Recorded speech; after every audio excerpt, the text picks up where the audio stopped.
こんにちは。ミニマリストになりたい私、もちです。今回はお洋服の捨て活と冬服から夏服への衣替えをやっていきたいと思います。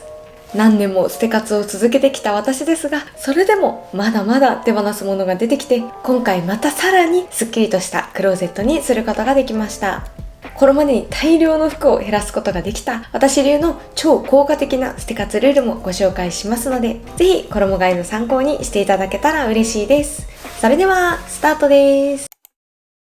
数年前まではクローゼットはぎゅうぎゅうで、さらにいくつもの収納ボックスを使ってパンパンに服を詰め込んでいた私でしたが、服を買わないチャレンジをしてみたり、たくさんの捨て活を通して備え付け収納に余裕たっぷりで収まるほど服を減らすことができました。まずはそんな私が実践している圧倒的に服を減らせる5つの捨て活ルールをご紹介します。1つ目は、着古したり傷みが発生している服は手放すです。以前はまだ着れるじゃんが口癖で、なかなか捨て時が分からず、服が本当にボロボロになるまでいつまでも着ていました。でも汚れているもの、穴が開いているもの、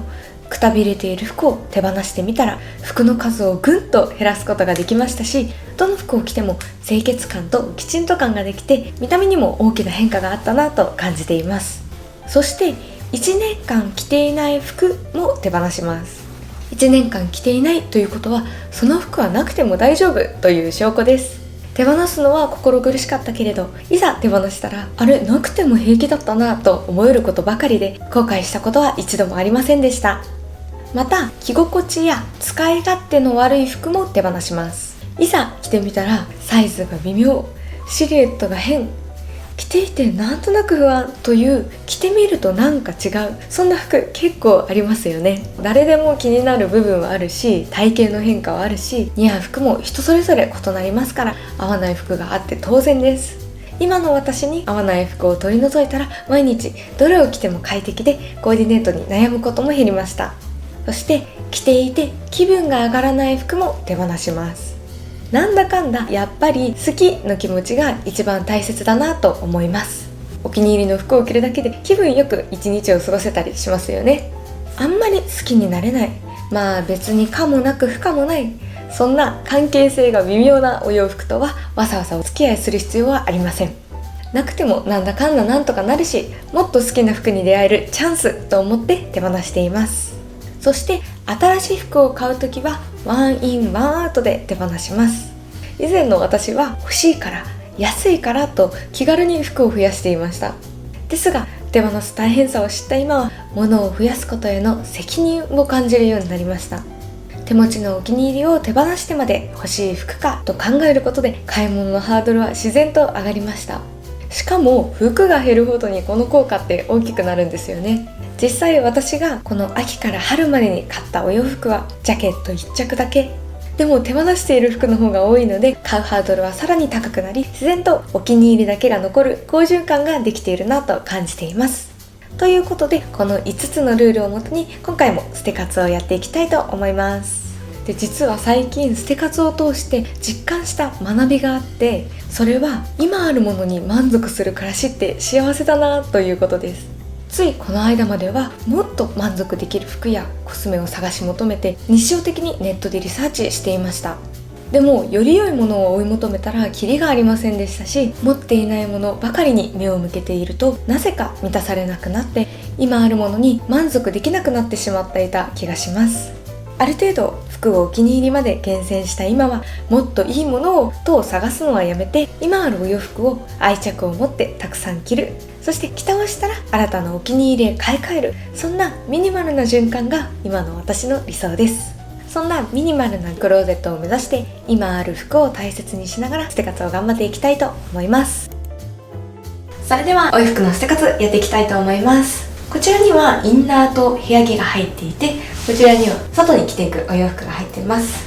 まずはこちらから捨て活していきます。まずはアウターからです。冬用のアウターはこちらの4着でした。こちらは祖母のお下がりのダウンコート、大切に着ているので残します。こちらは祖母が7年前ぐらいかな買ってくれたコートです。これも今も大切に着ているので取っておきます。ただちょっとウールの毛玉が気になるかなという感じです。そろそろ寿命が来てしまうかもしれません。最初はちょっと短くてなんかもっといいコートあるんじゃないかななんて思ってましたが、着たらなんだかんだいい感じだし、確かにもっといいものあるかもしれませんが、この思い出のあるコートで満足しています。これはですね、中学校1年生の時に買ってもらったピーコートです。なので約20年着てるってことですかね。これは秋口とかに大活躍してるので、これも取っておきます。こちらのダウンコート、今年はあんまり着なかったかなという感じなんですけど、私かなり寒がりなので温度調節ができるアイテムがないと結構不安になってしまうので、これはやっぱり必要だなと思ってます。たとえ去年あんまり使わなかったとしても、寒がりの私にとってはとっても大事なので取っておきます。春物のジャケットはこの2つです。こちらのジージャンはもう10年ぐらい着ています。でこちらのジャケットは実は新しく買ったもので、去年の秋頃に購入しました念願のジャケットです。大活躍しているので取っておきます。ということで、冬物4着、春秋物2着の手持ちアウターはどれも活躍しているお気に入りなので全て残します。続いてはボトムスです。秋冬用のボトムめっちゃあるんですよね。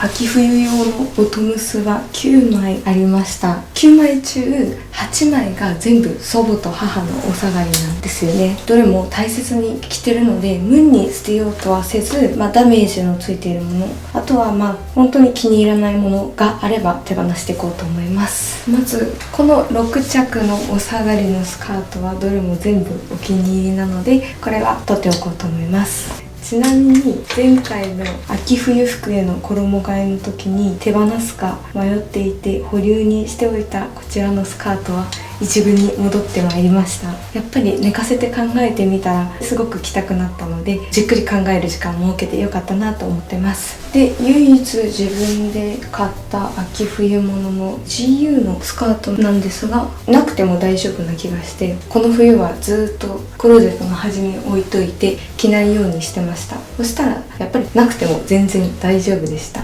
毛玉もちょっと気になってきたし、もっと着たいお洋服がいっぱいあるのでこれは処分します。で悩ましいのがこの2着、お下がりなんだけどちょっともやっとするお洋服で、トレンドがロング丈だし、私の気分もロングを履きたい気分なのでなかなか着る機会がないんですよね。流行がまた戻ってくれば絶対着ると思うんですけど、ちょっとわかんないので着てみますか。どうですか。どうだろう。ロングブーツを履けば着れるし可愛い気がするけど、ロングブーツ持ってないしいやでも失ったら戻ってこないスカートだし、可愛いのを無理に手放すことはないかな。この秋冬ロングブーツに挑戦するっていうのは一つの手かもしれないですしね。これは迷ったんですが、もうすでにいっぱい厳選している中無理に捨てることはない気がするので取っておきたいと思います。これはどうですか。これもやっぱりロングブーツ買えば着れるんじゃない。可愛いよね。ロングというかミドル丈ぐらいのブーツ、次は買ってみようかな。そしたら着替えるかもしれないですね。迷ったんですけど、無理にやっぱり捨てることはないかなと思うので、こちらはやっぱ取っておきます。前回の捨てカスで手放そうと保留にした3つのお洋服はロングブーツを来年買うことで復活です。春夏向けのボトムスはスカートが4枚、そのうち2つが祖母と母のお下がりですね。でパンツが2本、計6本持ってます。これは無理に捨てカツせず取っておこうと思います。ただこのハンガーに吊るしていると使いづらいので、こういう単独のハンガーに移していきたいと思います。で秋冬物のスカートをこういう収納にかけていきたいと思います。秋冬物をかけました。余ったこちらの4連のハンガーは処分したいと思います。結構使いづらかったのでやったって感じです。ということでボトムスはなくても大丈夫な1着を手放し、秋冬物が8着、春夏用が6着になりました。祖母や母のお下がりで数は多いですが、これからも大切に、でもガンガン着ていこうと思います。続いてセーターを片付けていきます。セーターは9枚もありました。9枚中8枚が祖母と母のお下がりです。セーター探せばもっといいものってきっといっぱいあると思うんですけれども、別にどれも普通に気に入ってるし、それなら他に目移りせず今持っているものに満足しようと思うようになりました。なのでむやみに捨てるというよりかは、ちょっとダメージが強いもののみを処分していこうと思います。といってもお下がりの服ってかなり古いものばっかりなんですけど、縫製がやっぱいいせいか全然ダメにならないんですよね。ちなみにどれもお家で洗濯しました。やっぱクリーニング代もったいないので、ドライクリーニングのマークがついているものも自己責任で全部洗濯してます。もしたとえこれでダメになっちゃったら新しいお洋服が買えてラッキーと思ってやってます。ニットは季節外のお洋服を入れてるこちらのボックスにしまっていきたいと思います。ボルドーのニットです。ちょっとホコリが気になるかな。毛羽立ちもなんとなく気になる気がするので、毛玉クリーナーで取ってきます。結構綺麗になったかも。これは取っておこうと思います。この4枚のニットもまだ綺麗なので取っておこうと思います。黒のセーターです。カシミヤのセーターであったかくて着心地がいいんですよね。ちょっと入り口の汚れ感が気になりますが、どうでしょうか。一旦コロコロしてみよう。綺麗になりました。これは取っておこうと思います。続いてはピンクのニットです。これちょっと襟のよれが気になるような、気にならないような、どうだろう、微妙。気になる人は気になるかもしれないし、でも他は綺麗ですよね。もうこのニット20年選手ぐらいのはずなのにまだまだ着れる。ちょっと襟口だけ若干よれてる気がしますが、これは取っておこうと思います。もうちょっとよれたら手放しかな。続いてベージュ色のニットです。めっちゃお気に入りなんですが、ちょっとシワ感気になりませんか？どうですか？どうだろう。毛玉はそんなにないけど、よれ感はあるよね。ないですか？明らかなよれとかダメージがないので、これは処分しなくてもいいかな。お気に入りだし。これは残そうと思います。こちらのタートルネックですね。どうだろう。お気に入りカラーなんですが、これこそ使用感がある気がする。毛玉というよりもうほつれに近いような。これは毛玉取りじゃ取れないよな。こことか本当は実はちょっとほつれちゃってて、裏はちょっと穴開いたように見えるし、ここも実はほつれがあって裏で引っ張ってごまかしてたり、手にもほつれがあったり。でもまだ遠目で見れば綺麗だけど、どうですかね。遠目で見ればわからないけど、近くで見るとやっぱなんか変かな。ここもほつれが。これは確かに遠目で見たら全然わかんないような気もするんですけど、よく見たらダメージもあるし、きっと20年選手だったお洋服だと思うので、こちらは今回手放そうと思います。これがなくなってもニットはもう8枚もあるんで全然足りる。新たなお洋服に出会うためだと思って手放します。ということで、冬物のセーターは古くなった1枚を手放し8枚になりました。続いて春秋のトップスを見ていこうと思います。で、今着ているブラウンのシャツ含むこちらの5つはめっちゃお気に入りなので取っておきます。で、この2つが迷ってて、この黒のハイネックですね、あんまり気に入ってないし、ちょっと安っぽい首の感じがいまいちかなと思ってたのと、結構毛玉が気になる。これあんまり気に入ってないなと思ったので、クローゼットの端に置いて秋冬なくても大丈夫かなって試してみたところ、やっぱりなくても何の問題もなかったので、こちらは処分します。この白シャツがずっともやついていたお洋服でした。このパキッとした白色が私の持っているボトムスと結構合わせづらくて、こういう T シャツってどんな服にも合わせられる一番無難なお洋服でなきゃいけないのに、一番使うのが難しいシャツでした。なのでこれはちょっとお出かけ用には着ないかなという感じです。ただ今寝巻きの長袖シャツが1枚しかなくて、寝巻き着ている時に洗濯ができないっていう事態に陥ってるので、これは寝巻き降格させたいと思います。部屋着の方に入れときます。春秋向けのトップスは2枚を減らし5枚になりました。あとこれは長年持ってるスーツセットですね。ずっと着てないんですけど、これだけはね、なんか必要な時が来るかもと思って捨てられずにいます。それに新入社員になった時に祖母に買ってもらったものなんですよね。リクルートスーツは捨てたんですけど、これはまだ捨てられなさそうなので取っておきます。で、このワンピースですね。こちらは友人の結婚式のためにネットで購入したものです。ただもやっとポイントが何個かあって、まずそもそも結婚式にこのアイボリーカラーっていうのが賛否がある色だっていうことを知りました。アイボリーっていうのは OK っていう方もいればダメっておっしゃる方もいて、ちょっと微妙なラインだなと。もちろんこれに上着を羽織ったりはしたんですが、賛否あるかなと思ったのと、あと会社に来てた時にも静電気で全ての髪の毛を吸収する掃除機みたいになっちゃって、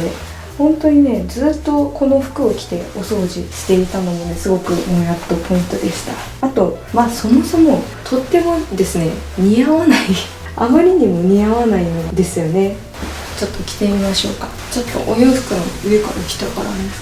なんかこの辺とか珍しいデザインなんですけど、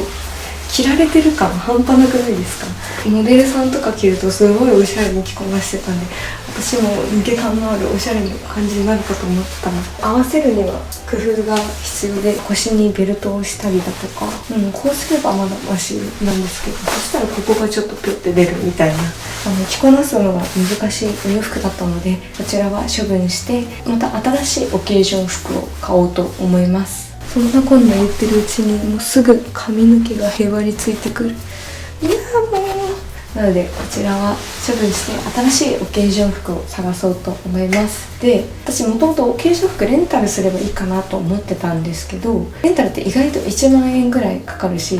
こうやってやっぱり似合う似合わないか分かんないっていうのもあるし、あとは意外とワンピースって1万円ちょっと2万円かからず着れちゃうので、普段着と兼用できる絶妙なラインのものを買えばむしろ買う方がお得なんじゃないかなと思って買うことにしてます。なので今月末の友人の結婚式のために普段着とも兼用できるワンピースを今必死に探し中です。やっぱオンラインで購入って本当に良くないですね。オンラインだと結構安いのとか掘り出し物とかあったり、地方だとオンラインで買うしか方法がなかったりするんですけど、それでも試着すれば似合うかどうかなんてもう一発でわかるので、やっぱり試着しなきゃダメだなと感じました。これはオンラインショップでのミスですね。めっちゃ学びになりました。なんであろうとも試着してから購入しようと心に決めるようになりました。この髪の毛吸着お洋服は処分したいと思います。で、今着てた羽織物なんですけど、結構汚れが気になるかもしれない。ここに黒いシミがあったり、なんか茶色い汚れとかがあって、もしかして汚いのではと思ってしまいました。これはさすがにちょっと汚いよね。結構お気に入りだったんですけど、毛玉感もあるし汚れ感もあるし、これは処分しようと思います。これは GU で購入したんですけど、2021年に買ったものなんで4年来ましたね。GU にしては十分役目を果たしたんじゃないかなと思います。なくても生きていけるでしょう。新しいお洋服買うチャンスだと思って、もったいない気もしますが処分しようと思います。ということで、秋、冬、春服のチェックが終わりました。こちらの5着を処分したいと思います。結構着倒して処分するものばっかりだったので、すごく満足のある捨て活になりました。こうやって自然源のパワーを使って減らしていけるのいいですね。冬物2頭しまいながら夏物のお洋服を出していきたいと思います。オフシーズンには冬用のセーターと夏用のトップスだけはボックスに収納しています。以前は衣替えといったら1日がかりの大仕事でしたが、今は季節物のトップスを数点入れ替えるだけなので、ほんの数分で終わるようになりました。夏服は T シャツが5枚、ワンピースが2つ、この7着にプラスで春に着てた羽織物なんかを重ねて過ごしていきたいと思います。今年の夏もむやみに生活をするというよりは、今持っている服に満足しながら過ごしていきたいと思います。クローゼットの中はこんな感じになりました。右側には季節外の秋冬のお洋服、左側には今着る春夏の洋服を入れています。日々減らせる服はないか試行錯誤するためにも、トップスは毎日端から順に着ていきます。ボトムスもできるだけ端から順に着ていって同じ回数を着ていく作戦です。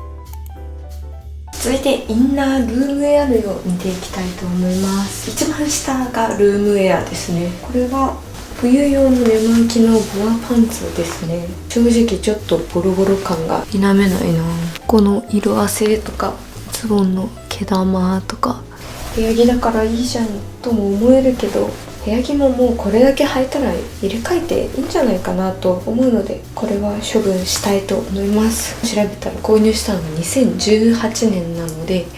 7年間着てました。6、7年着てたようです。ちょっともう寿命だと思うのでこれは処分します。こちらのフリースは今年購入したもので、本当に暖かさに救われました。もう欠かせないアイテムです。これは季節物のボックスにしまい込みます。このストールも季節物のボックスにしまい込みます。部屋着はこんな感じですかね。続いてヒートテックです。ヒートテックは普通のヒートテックが4枚と、あと今年インナーとしてタートルネックのヒートテックを足しました。寒がりなので3色も買ってしまいましたが、大活躍だったのですごく買ってよかったです。タートルネックは冬物のボックスにしまおうと思います。タイツですね。タイツは4つ持っていたのですが、毛玉のあるものは取っておかず手放そうかなと思ってます。これは結構毛玉が気になる。これも毛布タイツなんですけど、結構毛玉がありますね。比較的綺麗な1つだけ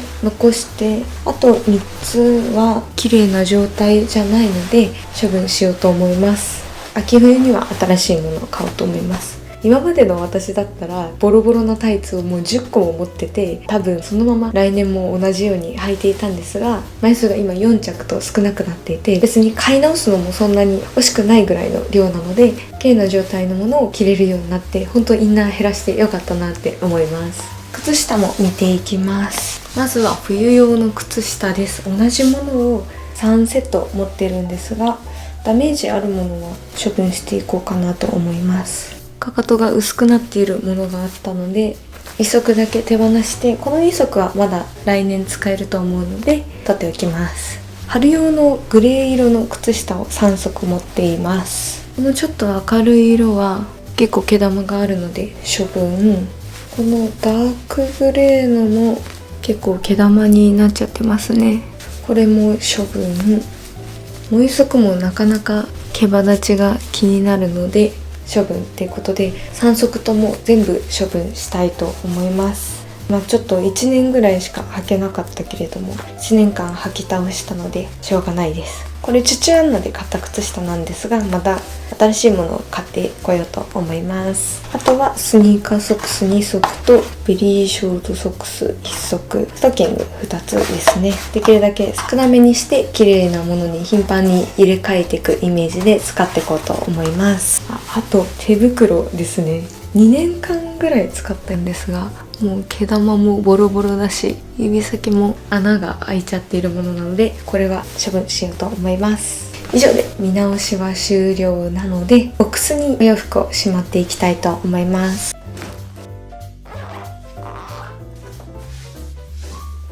衣替えが終わりました。ということで、今回これだけのお洋服を手放すことができました。ユニクロ GU のお洋服は店舗のリサイクルボックスに持っていく予定です。さらに厳選された服が並んだクローゼットに私の気持ちまですっきりしました。今ある服を大切にしながら、これからも捨て活を頑張っていきたいなと思っています。それではご視聴ありがとうございました。最近面倒なこともあとちょっとだけ頑張ってみることをモットーにしているんですが、それにすごく救われているんですよね。少し前の動画でお部屋になってしまった正直な様子をお届けしたのですが、その時に私が部屋を散らかしてしまう原因のほとんどが後回し癖だったことに気づかされました。そこから反省して、どうせやるなら先にしちゃおうを合言葉に、あとちょっとだけ頑張ってみる努力をしています。正直やり始めるまではめんどくさいなという気持ちとの戦いなのですが、あとちょっとをやり始めると案外やりきれちゃうもので、こんな小さな心がけのおかげで今はすごく毎日気持ちよく暮らせています。でこの習慣で気づいたことがあって、それはほんのちょっと行動してみるだけで物事が驚くほど前に進むということです。後回し癖が多かった時はやらなきゃいけないことがいつも残っていて、暮らしに負債がどんどん積み上がっているような感覚でした。でもあとちょっとだけ頑張ることを積み重ねるようになってから、朝起きたら洗い物は終わってるし、部屋も綺麗だし、なんか自分でもびっくりするぐらいやらなきゃいけないことがもう終わっているっていう状況が多くなったんですよね。心の余裕もできて、さらにお家を整えたくなる好循環にもなっています。やっぱり今も面倒だなと思う時もあるんですが、というか暮らしってもう面倒なことだらけだったりもしますが、そんな時はあとちょっと、ほんのちょっとだけやってみようと言い聞かせています。最近崩れた生活から抜け出した私が気づいたちょっとした暮らしの秘訣でした。それでは最後までご視聴ありがとうございました。